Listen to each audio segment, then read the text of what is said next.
ఇది ఒక నిజమైన రాజకీయ సంచలనం. కేవలం వెండితెరపై కాదు, మన మనసుల్లో తళుక్కున మెరిసే కథ. ఇదే 'ది హంట్ 2025'. ఇది ఒక సాధారణ వెబ్ సిరీస్ కాదు. ఇది మనం చర్చించేందుకు భయపడే సత్యాల వెనుకకు వెళ్ళే ప్రయాణం. ఈ కథలో రాహుల్ గాంధీ ఉన్నాడు.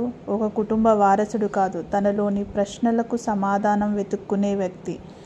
ఈ పాత్రలో మనం ఒక మారడానికి ప్రయత్నిస్తున్న నాయకుడిని చూస్తాం. శివరాసన్ ఒక పేరున్న నక్సలైట్, ఒక దుర్మార్గ యోధుడు. కానీ ఆ పాత్రలో మీరు పాపాన్ని కాకుండా ఆత్మవేదనను చూస్తారు. అతని భావజాలం ఎందుకు అంతటి తీవ్రతలో ఉంది అన్నది కథ మీకు ఆలోచింపజేస్తుంది.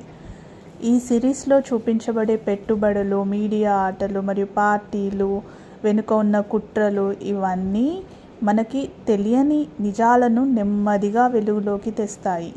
మీరు ఎవరిని మద్దతు ఇస్తున్నారు అన్నది ముఖ్యం కాదు. మీకు నిజం తెలుసుకోవాలన్న ఆకాంక్ష ఉంటే ఈ కథ మీరు తప్పనిసరిగా చూడాల్సిందే. Camera work, direction, background score అన్నీ ఒక స్థాయిలో ఉన్నాయి. కానీ అసలైన హైలైట్ రచన, కథనంలో ఉన్న లోతు, మనలోని ప్రశ్నలకు స్పష్టతనిచ్చే తీరు.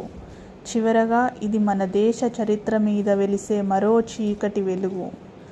దీనికి నా రేటింగ్ 5/5. ఇది ఒక సిరీస్ కాదు, ఇది నిజం వెతకడంలో మన ప్రయాణం. చూసిన తర్వాతే మీరే మీకు ఒక ప్రశ్న వేస్తారు. ఏమని అంటే, నిజంగా నిజం ఎవరి దగ్గర ఉంది?